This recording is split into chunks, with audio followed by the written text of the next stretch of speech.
అధ్యాయం, ఎస్తేరు గ్రంథము 7వ అధ్యాయము 3వ వచనము 4వ వచనం చదువుకుందాం. ఎస్తేరు గ్రంథము 7వ అధ్యాయం 3వ వచనము 4వ వచనాన్ని చదువుకుందాం. అప్పుడు రాణి అయిన ఎస్తేరు ఇలా ప్రత్యుత్తరం ఇచ్చెను, రాజా, నీ దృష్టికి నేను దయ పొందిన దాన్నైన ఎడల రాజమైన తమకు సమ్మతి అయితే నా విజ్ఞాపనను బట్టి నా ప్రాణమును, నా మనవిని బట్టి నా జనులను నాకు అనుగ్రహింపబడుదుగాక. సంహరింపబడ్డకును, హతం చేయబడి నశించుటకును నేనును నా జనులను కూడా అమ్మబడిన వారము. మేము దాస్యముగాను దాసరాంగంగాను అమ్మబడిన ఎడల నేను మౌనముగా నుండును. ఏలైనగా మా విరోధిని తప్పించుకొనుటకై మేము రాజభక్తమని శ్రమపరచుట యుక్తము కాదు. దేవుడి పరిశుద్ధ నామమునకు స్తోత్రం. దేవుని బిడ్డలారా, రాణి అయిన ఎస్తేరు రాజుతో లేదా తన భర్తతో మహారాజైన అశ్వారోషుతో చేస్తున్న విజ్ఞాపన ప్రార్థన ఇంతే. ఆమె చేయాల్సుకున్న, రాజుతో చెప్పాల్సిన అని అనుకున్న ప్రార్థన ఒకటే మాట 3వ వచనంలో, దేవుని బిడ్డలారా, నా విజ్ఞాపనను బట్టి నా ప్రాణమును, నా మనవిని బట్టి నా జనులను నాకు అనుగ్రహించబడుదురుగాక. ఇంత మాత్రమే ఎస్తేరు రాజు దగ్గర చేయాలనుకున్న ప్రార్థన. ఇది మాత్రమే, ఈ 2 లైన్లు మాత్రమే. నా ప్రాణము, నా జనుల ప్రాణము నాకు అనుగ్రహించబడాలి, నాకు దయచేయబడాలి. ఈ ప్రార్థన చేయట కొరకై, ఈ మాట రాజు దగ్గర చెప్పుట కొరకై, రాజు ఈ మాట విన్నప్పుడు దానికి అనుకూలంగా స్పందించాలి. రాజు ఈ యొక్క విజ్ఞాపన, ఈ ప్రార్థన విజ్ఞాపన రాజు దగ్గర చేసినప్పుడు దానికి అనుకూలంగా స్పందించాలి. అది దాని కొరకై ఈ రాజు నా మాట విని నా పట్ల దయ చూపిస్తాడా, కనికరము చూపించాలి. దేవుని బిడ్డలారా, అందు విషయమై రాణి చూడండి, రాజును మొట్టమొదట రాజు సన్నిధికి వెళ్ళుట కొరకై 3 దినములు ఉపవాసం ఉండి ప్రార్థన చేసింది. చూడండి అమ్మా, 3వ అధ్యాయం దేవా మీకు స్తోత్రము, నాయన మీకు స్తోత్రాలు. 4వ అధ్యాయంలో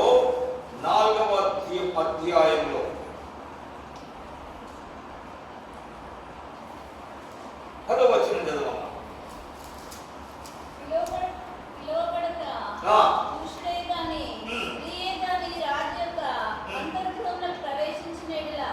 బ్రతుకున్నట్లుగా రాజు తన బంగారపు దండమును ఎవరి కట్టు చాపును వారు తప్ప ప్రతివాడు సంహరింపబడిన కఠినమైన ఆజ్ఞ కథలని రాజసేవకులకు అందరికీ అతని సంస్థానంలో ఉన్న జనులకందరికీ తెలిసే ఉన్నది. నేటికి 30 దినముల నుండి రాజునకు ప్రవేశించడం నేను పిలువబడలేదు. నేటికి 30 దినముల నుండి రాజు సముఖమునకు నేను పిలువబడలేదు. రాజు పర్మిషన్ లేకుండా ఎవరు కూడా, నేను రాణి అయినా, రాజు యొక్క భార్యను అయినా, రాజు యొక్క పర్మిషన్ లేకుండా రాజు యొక్క అంతర్గృహములోనికి, అంతఃపురం యొక్క ఆయన యొక్క ఆవరణములోనికి ప్రవేశించడానికి ఎవరికి పర్మిషన్ లేదు. రాణి అయిన నాకు కూడా పర్మిషన్ లేదు. పిలువబడితే తప్ప ఫలాని వారిని పిలుచుకొని రండి అంటే వెళ్ళాలి. లేదా అక్కడ చెట్టు పరబడ్డది, రాజును కలవాలి అనుకొని వెళితే, రాజు ఉన్న చాపర్లోకి వెళితే రాజు కనికరించి ఆయన చేతిలో ఉన్న బంగారపు దండం ఇలాగ చూపిస్తే అప్పుడు వారు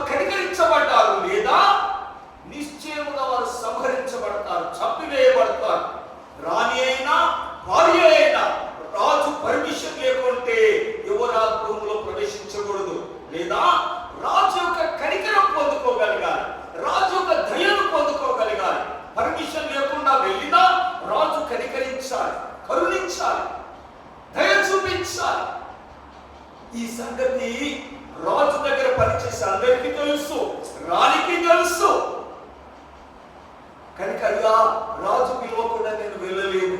రాజు దగ్గర పోయి మనవి చేయాలంటే, రాజు సముఖానికి వెళ్ళాలంటే పర్మిషన్ కావాలి నాకు. నేను పిలువబడాలి. రాజు దగ్గర నేను విజ్ఞాపన చేయాలంటే రాజు పిలువబడాలి. ఆ పిలుపు నాకు లేదు. నెల రోజులైంది రాజు దగ్గర నుండి పిలుపు లేదు. కానీ ఇప్పుడు రాజు దగ్గరికి వెళ్ళాల్సిన పరిస్థితి వచ్చింది. రాజు దగ్గర వెళ్ళి మనవి చేయాలి. నా ప్రాణము, నా జనుల ప్రాణము సంహరించబడుటకై అప్పగించబడ్డాను. నేను చంపివేయబడుటకై అప్పగించబడ్డా. ఈ మనవిని రాజు దగ్గర చేయాలి. ఈ అప్పగించబడిన స్థితిలో నుండి తప్పించగలిగిన వాడు రాజు తప్ప ఇంకొకరు లేరు. ఎందుకంటే ఈ ఆజ్ఞ రాజు దగ్గర నుంచే బయలుదేరింది. రాజు యందు నుండి తీర్మానం బయలుదేరింది. యూదులను సంహరించిన కొరకాయి రాజాజ్ఞ రాజు దగ్గర ఉన్న వేలికున్న ముద్ర ద్వారా ముద్రించబడి బయలుదేరబడ్డది. ఇప్పుడు ఆజ్ఞను మార్చగలవాడు ఎవడు? నీకు నేను మార్చగలవా? ఎవడు మార్చగలడు రాజాజ్ఞను? దేవుని బిడ్డలారా, రాజు తప్ప ఇంకొకరు మార్చలేరు. రాజు దగ్గర నుండి వచ్చిన ఆజ్ఞను ఒకడు మార్చలేడు కనుక రాజు దగ్గర విజ్ఞాపన చేయాలి. ఎవరు పోయి చేయాలి? రాజు దగ్గర విజ్ఞాపన. రానికే పర్మిషన్ లేదు. మిగతా యూదులు వెళ్ళి చేస్తారా? యూదులకు మాత్రమే వచ్చింది ఈ యొక్క కీడు. యూదులు వెళ్ళి రాజు దగ్గర మొరపెట్టుకున్నంత సీనుందా? సామాన్య క్రైస్తవులు వెళ్ళి మొరపెట్టుకునే సీనుందా? నమ్మకమైన క్రైస్తవులు వెళ్ళి దేవుని సన్నిధిలో మొరపెట్టుకునే పరిస్థితి ఉన్నదా? దేవుని సంఘానికి ఆ పరిస్థితి లేదే. ఏర్పరచబడిన దేవుని సంఘము, ప్రభువైన యేసుక్రీస్తుకు భార్యగా సిద్ధపడుతున్న దేవుని సంఘమే రాజభోగములు అనుభవిస్తున్నది. రాజవాసములో ఉన్నది ఎస్తేరు, సుఖభోగములో ఉన్నది ఎస్తేరు. నాకేమైతుంది అనుకున్నది ఎస్తేరు. దేవుని బిడ్డలారా, ఈ సమయం కొరకే నీవు వచ్చావేమో ఎస్తేరు, జ్ఞాపకం చేసుకో. ఈ సమయం కొరకే నీవు రాణిగా ఆ స్థితికి వచ్చావేమో జ్ఞాపకం చేసుకో. నీవు యూదురాలువే, నీవు కూడా సామాన్యమైన క్రైస్తవుడవే, నీవు నమ్మకంగా క్రైస్తవ స్థితిలో ఉన్నవారువే. ఈ మొరపెట్టే స్థితికు దాని కొరకే దేవుడు నిన్ను ఈ స్థానంలో హెచ్చించాడేమో. నమ్మకంగా క్రైస్తవ జీవితంలో నుండి ఆయన భార్యగా ఉండి, ఆయన సొంతైన ప్రజలుగా ఉండి ఈ స్థానంలోకి నిన్ను ఏర్పరచాడేమో. ఈ సమయం కొరకే నువ్వు వచ్చావేమో జ్ఞాపకం చేసుకో. ఎస్తేరు కదిలించబడింది. ఎస్తేరు కలవరపడిపోయింది. ఈ యొక్క హెచ్చరికను బట్టి ఎస్తేరు మనసు కలవరపడ్డది. నేను నశించెదను, రాజు ఎదుటికి నేను వెళ్తాను, రాజు సముఖానికి వెళ్తాను, రాజు ఆవరణంలోకి వెళ్తాను, రాజు దయ పొందుకొంటాను. దేవుని బిడ్డలారా, రాజు దయ పొందుకొనుట కొరకు మాత్రమే 3 దినములు ఉపవాసం ఉన్నది. ప్రార్థన చేయడం కొరకు కాదు ఉపవాసం ఉన్నది. రాజు దయ పొందుకోగలగాలి, రాజు యొక్క కృపను పొందుకోగలగాలి. రాజు సన్నిధికి వెళుతున్నది. దేవుని బిడ్డలారా, ప్రార్థన చేయడం గొప్ప సంగతి కాదు. మన ప్రార్థన దేవుని సన్నిధికి చేరాలంటే, మనం చేస్తున్న విజ్ఞాపనలు పరమందున దేవుని సన్నిధికి చేర్చబడాలంటే సిద్ధపడిన వారముగా, మనల్ని మనము తగ్గించుకున్న వారముగా, మనల్ని మనము సమర్పించుకున్న వారముగా. ఎస్తేరు తన సింహాసనాన్ని వదిలిపెట్టింది, రాజభోగాలను వదిలిపెట్టేసింది, పనికత్తెలను వదిలిపెట్టేసింది. ఒక్క పని చేయాల్సిన పని లేదు ఎస్తేరుకు. అంతమంది పరివారాలతో మధ్యలో జీవితం గడుపుతుంది ఎస్తేరు. మహారాణి అయిపోయింది. ఆ మహారాణి కూడా దేవుళ్ళ కీడు కలిగిపోతుంది. ఆ మహారాణి కూడా నాశనానికి తప్పించుకోలేకపోతుంది. ఆ హెచ్చరిక మాటలు విని నీవు ఈ సమయమందు మౌనంగా ఉన్న ఎడల, ఈ సమయమందు నువ్వు రాజు యొద్దకు వెళ్ళి ప్రార్థన చేయకపోయిన ఎడల, దేవుడు తన ప్రజలకు ఎక్కడైనా సహాయం చేస్తాడు. కానీ నీవును నీ ఇంటి వారు నాశనం అవుతావు. నువ్వు ప్రార్థన చేయవలసిన దాని కొరకే ఈ పొజిషన్కి వచ్చావు. నువ్వు ప్రార్థించిన కొరకే నువ్వు రాణిగా దేవుడిని నేర్పరచాడేమో. అది జ్ఞాపకం తెచ్చుకో, ఆ విషయాన్ని స్మరణకు తెచ్చుకో. ఎస్తేరు తన రాజ్య వైభవం అంతా ఒక్కసారి కదిలిపోయినట్లు తను ఏమై ఉన్నాదో ఆ స్థితిని ఎరిగింది. తను ఎక్కడి నుండి వచ్చిందో ఆ స్థితిని ఎరిగింది. ఎందు నిమిత్తమై ఈ ఉన్నతమైన స్థానంలోకి వచ్చిందో ఎస్తేరుకు అర్థమైపోయింది. నేను రాజు సన్నిధికి వెళ్తాను, నేను నశించినా నశించేదను కనుక నేను రాజు ఆయన దయ చూపునట్లుగా మొట్టమొదటిగా ఉపవాసం ఉండి ప్రార్థించాను. ఎస్తేరు సిద్ధపడుతుంది. రాజు సన్నిధికి వెళ్ళాలంటే మంచిగా రాజు అట్రాక్షన్ చేసేలాగా వెళ్ళాలి. యాక్చువల్ కదా, రాజు చూసిందనే ఆమె ఎంతో ప్రేమ పుట్టాలి, ఘనత పుట్టాలి, అట్రాక్షన్ గా వెళ్ళాలి. కానీ ఈమె 3 దినాలు ఉపవాసం ఉండి ఆ దీనత్వాన్ని సంతరించుకుంటుంది. ఆ యొక్క విరిగి నలిగిన మనస్సును సంతరించుకుంటుంది. ఆ దేవుని ఆ రాజు మనస్సు కరిగిలా లాంటి ఆ యొక్క స్వభావాన్ని, తన స్వభావాన్ని తగ్గించుకుంటుంది, తన హోదాను తగ్గించుకుంటుంది, రాజవస్త్రాలను తీసివేసేసి దేవుని బిడ్డలారా దైవ సన్నిధానములు సిద్ధపడుతుంది. రాజు ఒక దయను పొందారు. రాజు ఆమెను చూసి నాపై దయ పుట్టిందంట. దయ ఆకర్షణ కాదు, దేవుడికి ఆకర్షణగా దేవుడు కోరుకుంటుంది. దయ పొందుకోవాలి, దయ పొందుకోవాలి. ప్రార్థించేవారు దేవుని దయను పొందుకోగలగాలి. దయను పొందుకునే ఆ దీన స్థితి కావాలి. ఎవరైనా మన దగ్గరకు వచ్చేసి ఓ 10 రూపాయలు ఇస్తామా ఏంటి వీడు అడిగేది ఇంత రూపావా, అడుగుతున్నది కూడా రూపావా, దీనంగా అడిగితే మనస్సు కలుగుతుంది, దయ పుడుతుంది, ఆ స్వభావం రావాలి, ఆ తగ్గింపు రావాలి. ఆ స్వభావం కొరకాయ రాజులను చూడగానే దయ పుట్టాలి. రాజు సిద్ధపడుతుంది, ఉపవాసం అని సిద్ధపడుతుంది. నువ్వు ప్రార్థించకంటే ముందు నువ్వు సిద్ధపడు. రాజు సన్నిధిలో విజ్ఞాపన చేయకంటే ముందు నువ్వు సిద్ధపడు. దేవుని సన్నిధిలో తగ్గింపని సిద్ధపాటు కావాలి, దీన మనస్సు అనే సిద్ధపాటు కావాలి, విరిగి నలిగిన హృదయం కావాలి. ఎవడు దీనుడై నలిగిన హృదయం గలవాడై నా మాట విని పలుకుచుండునో వానినే నేను దృష్టిస్తున్నాను. నా దృష్టి ఎవడు దీనుడై ఉన్నాడు, ఎవడు నలిగిన హృదయం గలవాడు, విరిగి నలిగిన మనస్సు గలవాడైనాడు, వానిని నేను దృష్టిస్తున్నాను, వానిని నేను చూస్తున్నాను. అహంభావులను ఆయన దూరం నుండి కనిపెడతాడట, గర్విష్ఠులను ఆయన బాగుగా ఎరుగునట్ట. దేవుని బిడ్డలారా, ఎస్తేరు నా ప్రాణం కొరకాయి, నా జనుల ప్రాణం కొరకాయి, రాజు దగ్గర విజ్ఞాపన చేయట కొరకాయి ఆమె సిద్ధపడుతున్నది. రాజు సన్నిధిలోకి వెళ్ళాలి, రాజు సముఖంలోనికి వెళ్ళాలి, రాజు ఆవరణంలోనికి వెళ్ళాలి. దేవుని సన్నిధికి నువ్వు రావాలి, దేవుని ఆవరణంలో ప్రవేశించాలి. దేవుని దగ్గర నీ మనవులు తెలియపరచాలంటే, దేవుని సేవలో ప్రార్థన చేయాలంటే, దేవుని బిడ్డలారా నీ క్షేమం కొరకాయి, నీ జనుల క్షేమం కొరకాయి, నీ జనుల యొక్క క్షేమముల కొరకే కాదు, నీ క్షేమం అందులో దాగుంది, నీ క్షేమం అందులో ఉన్నది.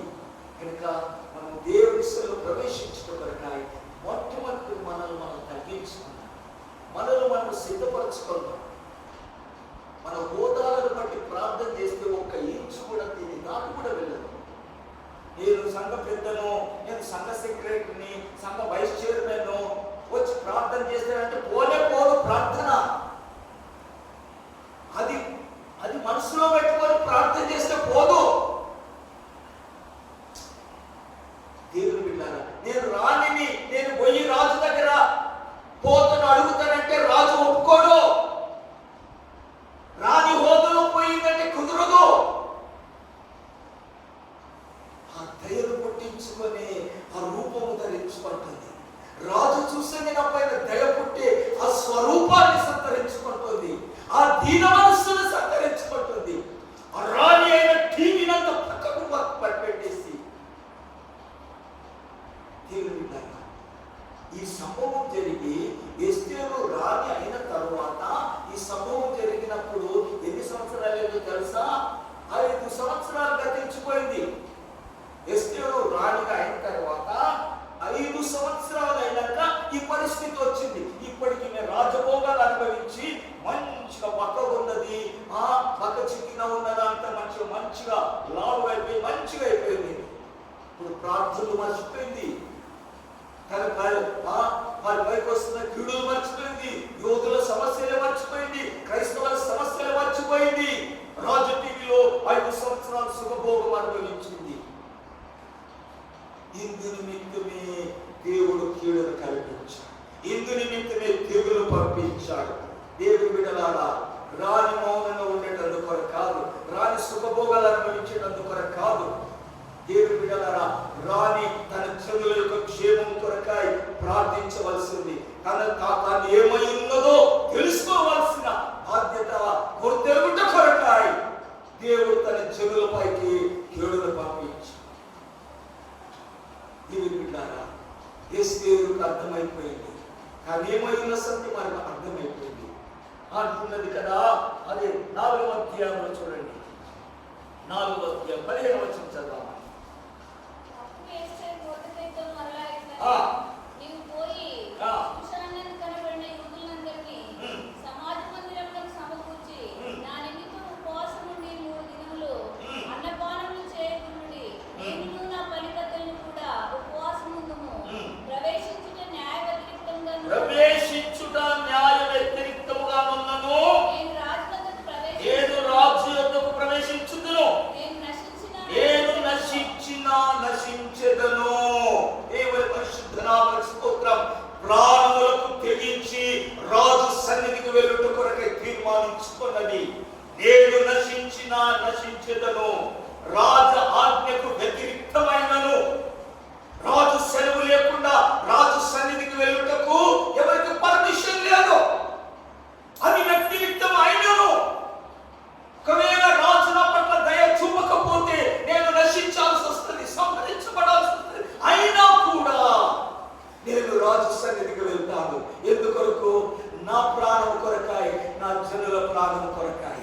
రాజు సన్నిధికి వెళ్ళి ఇప్పుడు ఏమి తన విజ్ఞాపన తెలియపరచుకోవడం కాదు, ఇప్పుడు సన్నిధికి వెళ్ళి దయ పొందుకోవాలి, రాజు యొక్క దయ పొందుకోవాలి, రాజు యొక్క కనికరం పొందుకోవాలి. అయ్యా, నేను నిన్ను ప్రార్థన చేయబోతున్నాను, నన్ను కనికరించయ్యా. నా ప్రార్థన నీ సన్నిధిలో అంగీకారము అవునట్లుగా నేను నీ దయను పొందుకోగలగాలి. దేవుని బిడ్డలారా, ప్రార్థించడం అంటే దేవునితో చేసే విజ్ఞాపన అంటే మామూలు మనిషితో చేస్తున్న విజ్ఞాపన అనుకుంటున్నావా? 127 సంస్థానములకు మహారాజు ఆస్పరుసు రాజు, 127 దేశం యొక్క సమస్యల గురించి ఆలోచన కలిగి ఉన్నవాడు.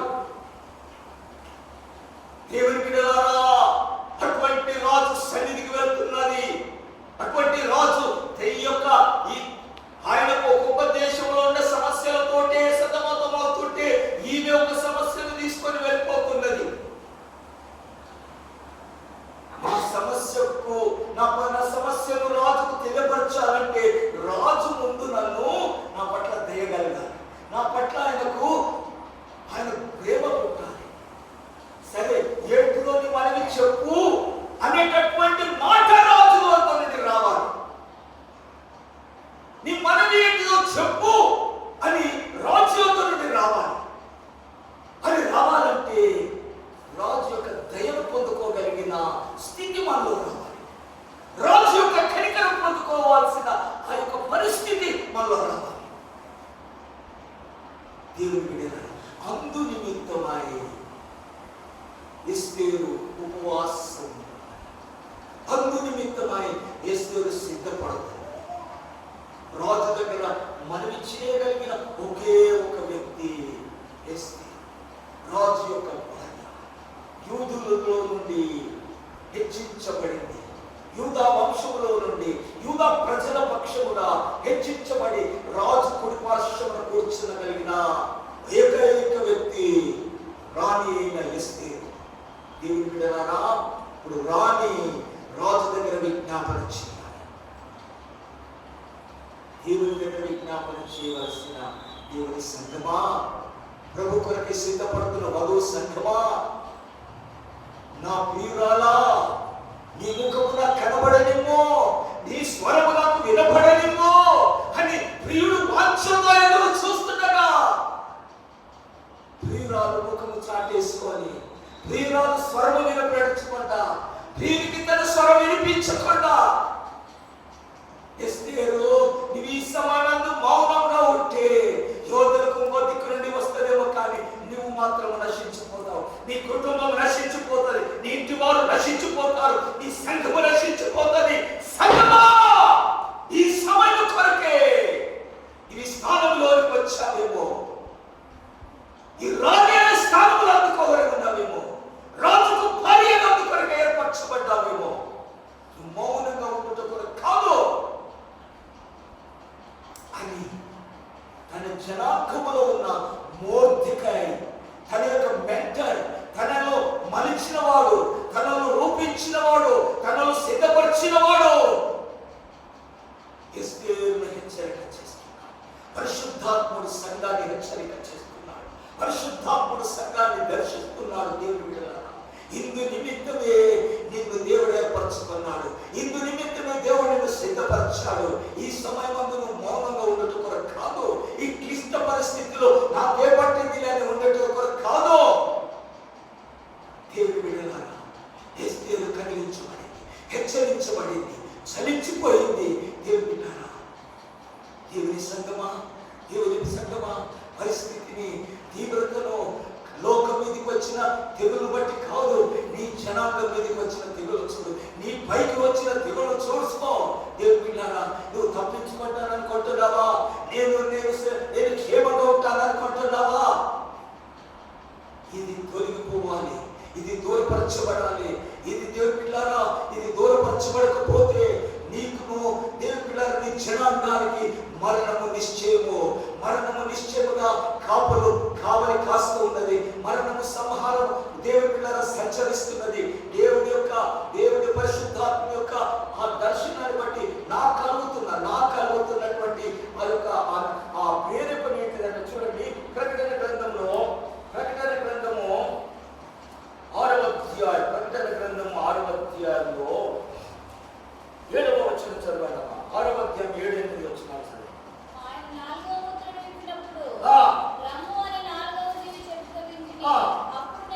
అప్పుడు నేను చూడగా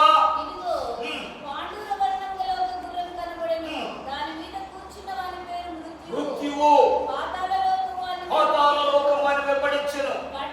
ఖడ్గము వలనను, కరువు వలనను, మరణము వలనను, క్రూర మృగముల వలనను చంపుటకు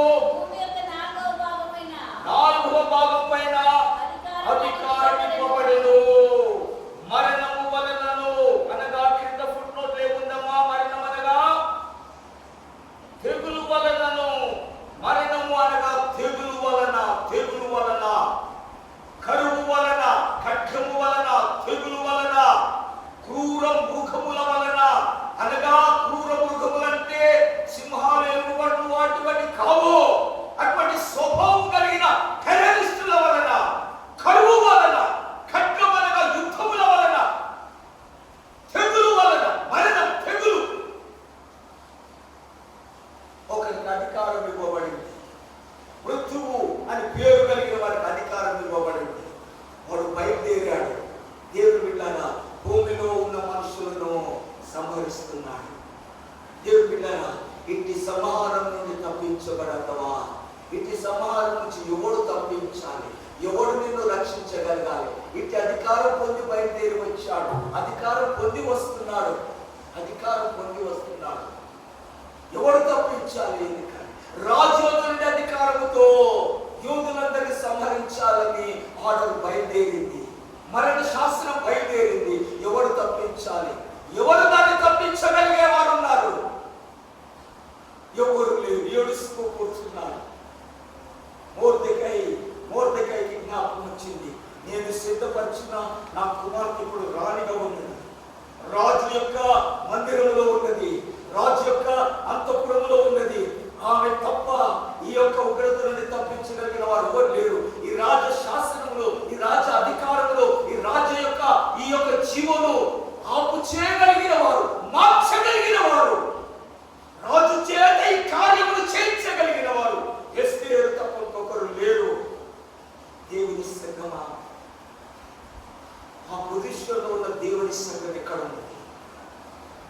మనమని కాదు, భూలోకమందున్న దేవుని సంఘం. ఈ సంఘం ఆ సంఘం అని పేరు కాదు ఇక్కడ.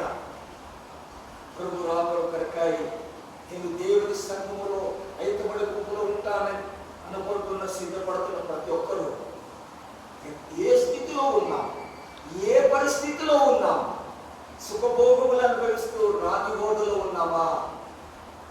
రాజు మాకు అన్ని సమకూర్చాలి, అన్ని మేలులతో మమ్మల్ని ఉంచాలి, అంతటితోనే ఉన్నామా? నీ జనులపైకి నాశనం వచ్చింది, నీ జనుల నమ్మకార్థ క్రైస్తవులపైకి నాశనం వచ్చింది, ప్రభుని ఎరగని వారికి నాశనం వచ్చేసింది. పేరుకు మాత్రమే క్రైస్తవులుగా ఉన్నారు, పేరుకు మాత్రమే క్రైస్తవులు. అటువంటి వారిపైకి నాశనం వచ్చింది, దేవుడు వచ్చింది. ఎవరు వారిని రక్షించాలి? ఎవరి వారి కొరకు పూట పడాలి? ఎవరి వారి కొరకై ప్రార్థన చేయాలి? రాజస్థానంలో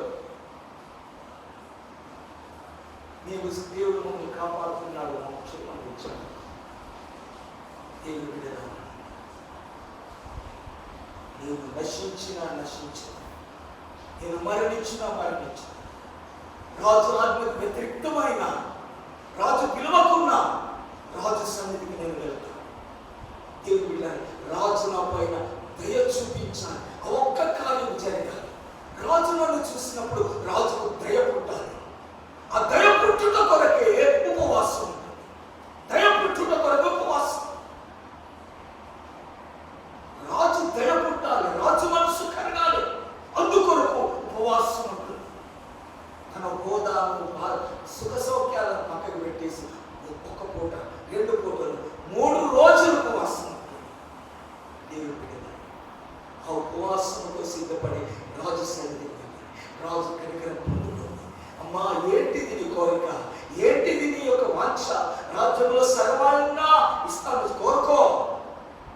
అయ్యా, నేను కోరుకుంటే ఇప్పుడు కాదు, నేను ఇంకా సంతోషపరచాలి, నీ కృపనేమి పొందుకున్నాను, నేను ఇంకా సంతోషపరచాలి. సాయంకాలం నేను నీకు ఒక విందు చేస్తాను. ఎందుకు రాయ్యా? నేను సంతోషపరచాలి, నేను ఆనందపరచాలి. దేవుని బిడ్డలారా, రాజు సన్నిధికి వెళ్ళినప్పుడు, రాజు యొక్క దయ పొందుకున్నప్పుడు, రాజు కనికరం పొందుకున్నప్పుడు రాజును సంతోషపరచు, రాజును ఆనందపరచు, రాజును స్తుతించు, రాజును ఘనపరచు, రాజుని హెచ్చించు, రాజు నామమును గొప్ప చేయి, రాజుని సంతోషపడుతుంది చెయ్యి. ఒక రోజును సంతోషపరచుంది, అయ్యా 2వ రోజు కూడా నేను సంతోషపరుస్తాను. ఆ తర్వాత అప్పుడు నా ప్రేయర్ రిక్వెస్ట్ చెప్తాను, అప్పుడు నా ప్రార్థన విన్నపాన్ని చెప్తాను.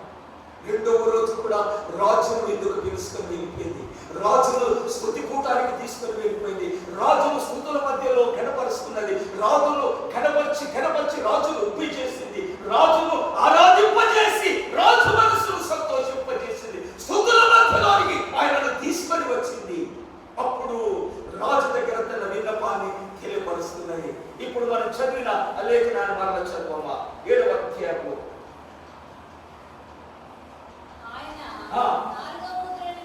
లేదమ్మా, ఎస్తేరు గ్రంథము 7వ అధ్యాయము 3వ వచనం. ఇలా ప్రత్యుత్తరమిచ్చెను, నేను దయ పొందిన దాననైన ఎడల సమ్మతి అయితే నా విజ్ఞాపనను బట్టి, నా మనవిని బట్టి నా జనుల ప్రాణము నా కొరకు ఇంతే. ఈ 2 మాటలే రాజు యొక్క, రాజైన ఎస్తేరు యొక్క ప్రార్థన. ఈ 2 మాటలే, నా ప్రాణమును నా జనుల ప్రాణమును నాకు అనుగ్రహించు. ఈ 2 మాటలు రాజు దగ్గర చెప్పుట కొరకాయి, రాజు దగ్గర ప్రార్థన చేయుట కొరకాయి ఎస్తేరు యొక్క సిద్ధపాటు చూడండి. 3 దినాలు ఉపవాసము, 2 దినాలు రాజును సంతోషపరిచే విందు. రాజును సంతోషపరచు. దేవుని సన్నిధిలో ప్రార్థన, మన విన్నపాలు తెలియజేయక ముందు దేవుని స్తుతించు, ఘనపరచు, సంతోషపరచు, ఆరాధించు, ఆయన సన్నిధిని సిద్ధపరచు. రాజు ఎస్తేరు కంటే రాజుకే ఉత్సాహం పెరుగుతుంది. ఏంటమ్మా చెప్పు, ఇప్పుడైనా చెప్పు, నీ విజ్ఞాపన ఏంటి, నీ ప్రేయర్ రిక్వెస్ట్ ఏంటి? అయ్యా, నేను నీ చేత దయ పొందిన దానైతే, కృప పొందిన దానైతే, నా ప్రాణము, నా జనుల ప్రాణము, నా నాకు అనుగ్రహించి దేవుని బిడ్డలారా నా ప్రాణం కొరకాయ, మన జీవితం కొరకాయ, మన జనుల జీవితాల కొరకాయ, దేవుని సంగమా, దేవుని ప్రభు రాకడ కొరకాయ సిద్ధపడుతున్నటువంటి దేవుని సంగమా, నేను వధువును, నేను రాజు పక్కన ఉండబోయే రాణిని అన్న నిశ్చయం కలిగి ప్రభు కొరకై సిద్ధపడుతున్న దేవుని సంగమా, ఇది నీ బాధ్యత, ఇది నీ పైన నీ భారము. రాజు సన్నిధికి వెళ్ళవలసిన బాధ్యత నీదే, రాజు దగ్గర విజ్ఞాపన చేయవలసిన బాధ్యత నీదే. నువ్వు నశించినా నశించు, ఈ ప్రజల కొరకు మాత్రం నువ్వు విజ్ఞాపన చేయాల్సింది, ఈ ప్రజల యొక్క క్షేమము కొరకై విజ్ఞాపన చేయవలసింది. నిర్గమాకాండంలో ఒక మాట చూడండి, సంఖ్యాకాండం 16వ అధ్యాయం, సంఖ్యాకాండం 16వ అధ్యాయం 46వ వచనం చదువు. 44 నుంచి చదువు. 44, 45. సంఖ్యాకాండం 16. మీరు ఈ సమాజం మధ్య నుండి తొలగిపోండి, క్షణంలో నేను వారిని నశింపజేయనని మోషేకు సెలవీయగా వారు సాగిలపడిరి.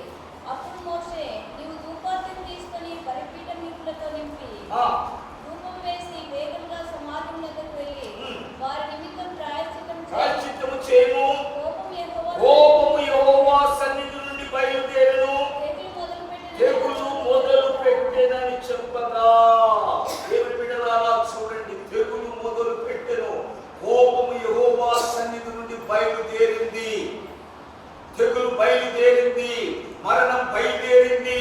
ఇప్పుడు ఆపత్తరం ఎవరికి కాదు.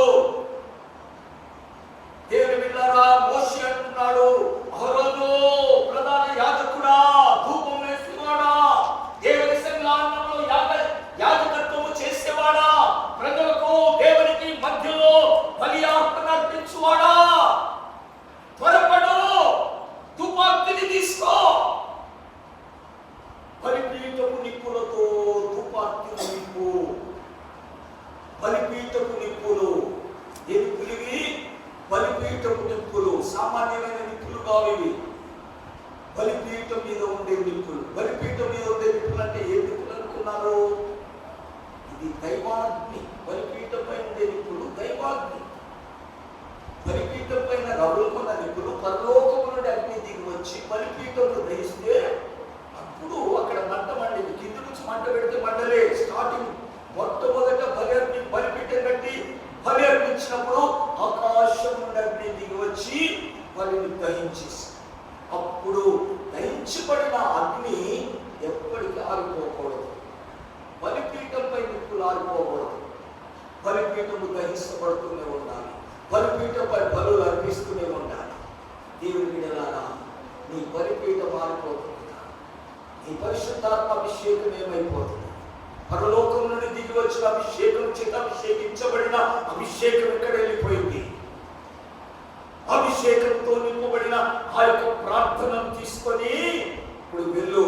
తెగులు వచ్చేసింది, దేవుని సన్నిధి నుండి తెగులు బయలుదేరింది, సంహారం చేసుకుంటూ వస్తుంది, సగం దూరం వచ్చేసింది.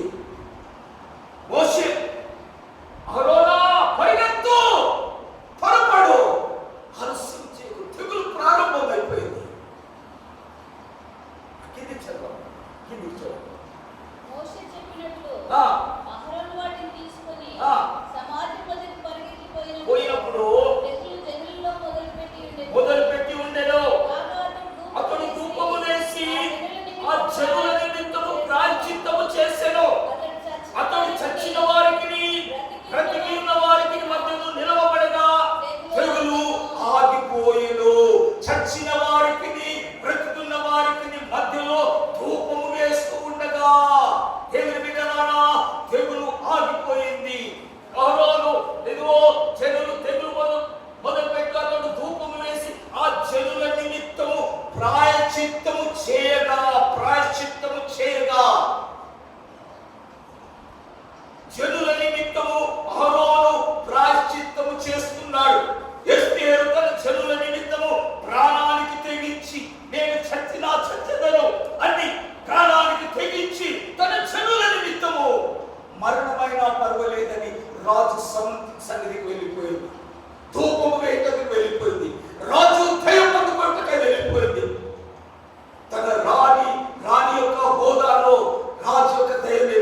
సంఘమా, నీ హోదా ఏంటిది?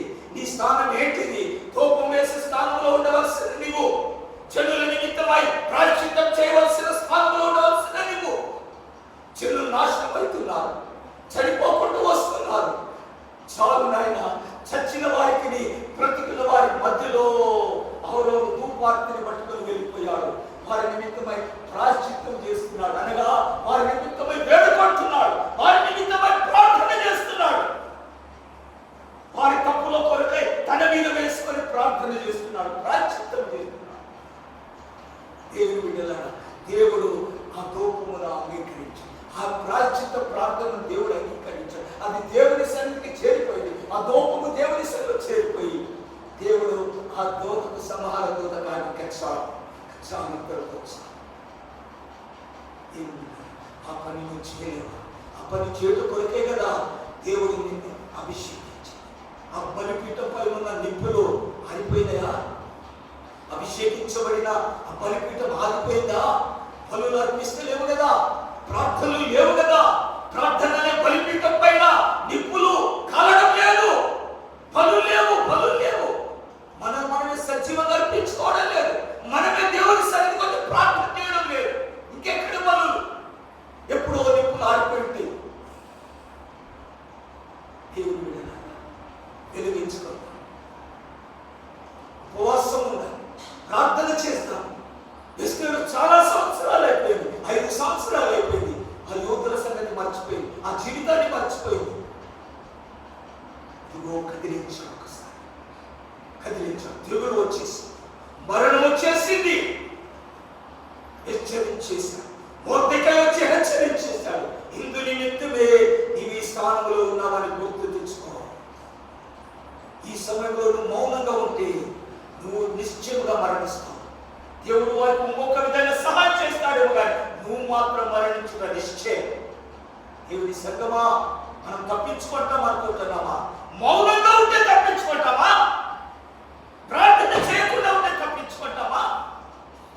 నీ చెడుల నిమిత్తమై విజ్ఞాపన చేయకుండా మౌన స్థితిలో ఉంటే నేను క్షేమంగా ఉంటాను అనుకుంటున్నావా? లేదు. యెరూషలేము క్షేమం కొరకు ప్రార్థన చేయండి. యెరూషలేమా, నిన్ను ప్రేమించువారు వర్ధిల్లుదురు కాక. యెరూషలేమా, నిన్ను ప్రేమించువారు వర్ధిల్లుదురు కాక. మనము వర్ధిల్లబడాలంటే యెరూషలేము క్షేమంగా ఉండాలి. యెరూషలేము కొరకు ప్రార్థన చేయాలి. నేను వర్ధిల్లబడాలంటే యెరూషలేమును ప్రేమించాలి, దేవుని ప్రజలను ప్రేమించాలి, దేవుని సంఘాన్ని ప్రేమించాలి. యెరూషలేము క్షేమం కొరకు ప్రార్థన చేయాలి. దాని క్షేమమే నా వర్ధిల్లబడుట. దేవుని బిడ్డలారా, దేవుని సంఘమా, నీ చెడుల క్షేమం కొరకాయ ప్రార్థన చేయ బద్దులవై ఉన్నాను. నేను దేవుని సంఘం అని చెప్పుకుంటున్నా, నేను దేవుని కొరకే సిద్ధపడుతున్నా, వధువునని చెప్పుకుంటున్నా, నా రాజు, నా ప్రభువు, నా వరుడు అని చెప్పుకుంటున్నాము. ఆ ప్రియుడితో, ఆ వరుడితో నీ జనాంగం కొరకే విజ్ఞాపన చేయవా? సాకులు రాజు పిలువకుంటే మేము వెళ్ళం, ప్రార్థన కోరకుంటే మేము ప్రార్థన చెయ్యం. దేవుడు, మనం చూస్తున్న దృశ్యం, మనం చూస్తున్న తెగులు, మరణము ప్రవేశించింది. దాని మీద కూర్చున్న వారి పేరు మృత్యువు, మృత్యువు, మృత్యువు, డెత్. కరువు వలన సంపూర్చి, యుద్ధముల వలన ఖడ్గము, యుద్ధముల వలన సంహరిస్తున్నారు. మరణం అనగా తెగులు వలన మనుషులను సంహరిస్తున్నారు. క్రూర మృగముల వలన, భయంకరులైన టెర్రరిస్ట్ వారి వలన లోకములో ఉన్న వారిని సంహరించుకునే అధికారం పొందిన వారు.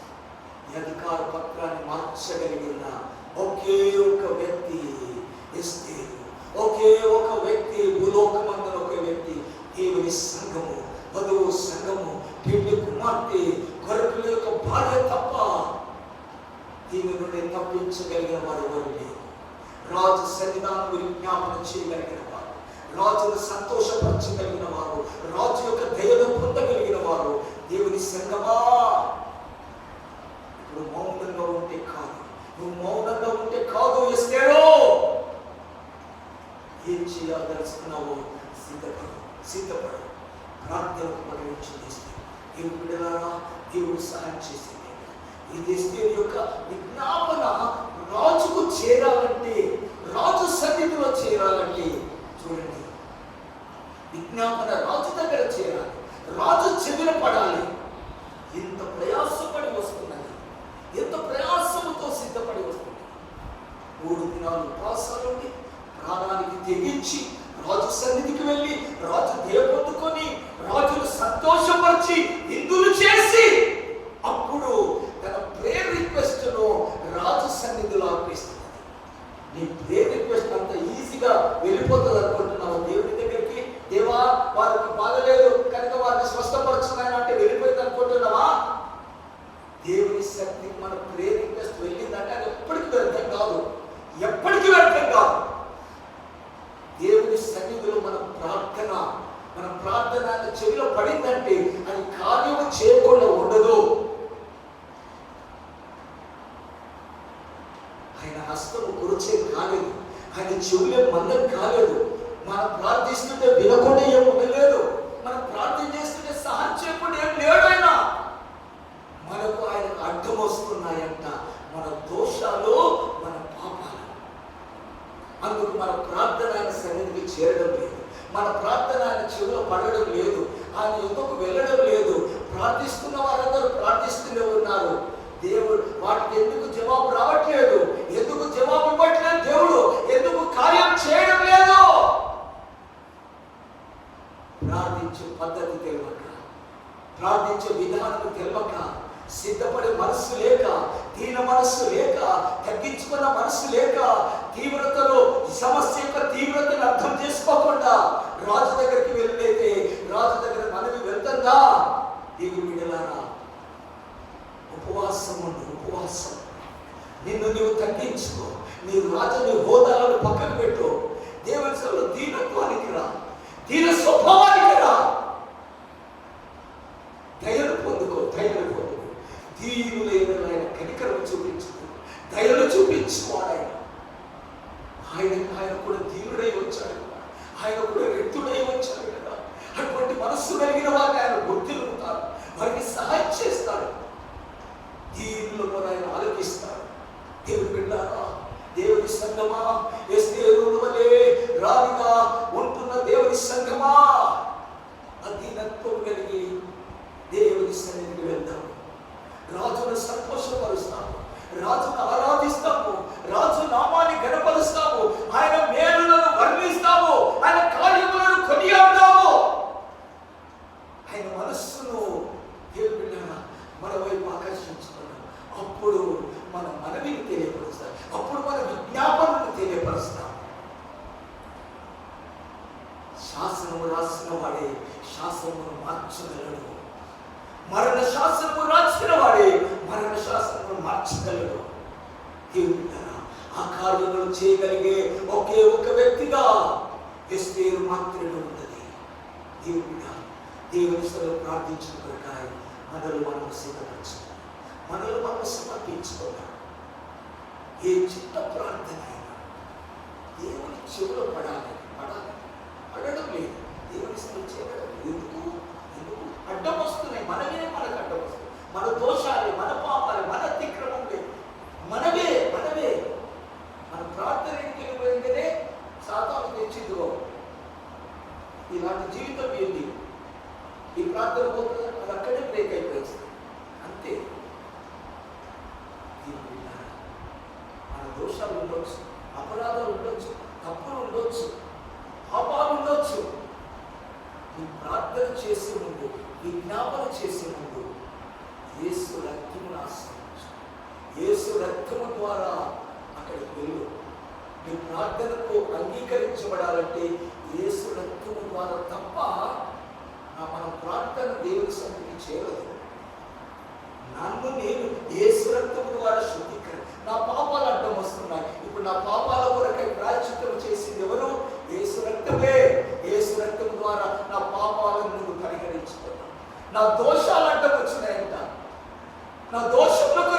అందించిందెవరు? యేసు రక్తమే. నా అతిక్రమములు అడ్డం వస్తున్నాయి నా ప్రార్థనకు. నా అతిక్రమముల నిమిత్తమై నలగొట్టబడినవారు యేసు రక్తమే. దేవుని బిడ్డలారా, మన ప్రార్థన ఆయనలో అర్పించే ముందు యేసు రక్తము ద్వారా శుద్ధి పొందు, యేసు రక్తము ద్వారా పరిశుద్ధపరచబడు. ఆటంకము లేని ప్రార్థనగా ఉండాలంటే నీ జీవితము పరిశుద్ధపరచబడాలి. అది యేసు రక్తమే. ఆయన రక్తము ద్వారా తప్ప మన ప్రార్థన శుద్ధీకరించబడుతుంటే మన ప్రార్థన ఆయన సంబంధించారు. ఆయన చెవిన పడవు. శుద్ధి ఇస్తేరు శుద్ధి చేసుకోండి, తను తాను శుద్ధి చేసుకోండి. రాజభోగాలు కలిగి అలాగే రాజు సన్నిధికి పెట్టి రాజు ఉగ్రతను పొందుకొనేది, దయను పొందుకొని, దయను ఉపవాసం ఉంది.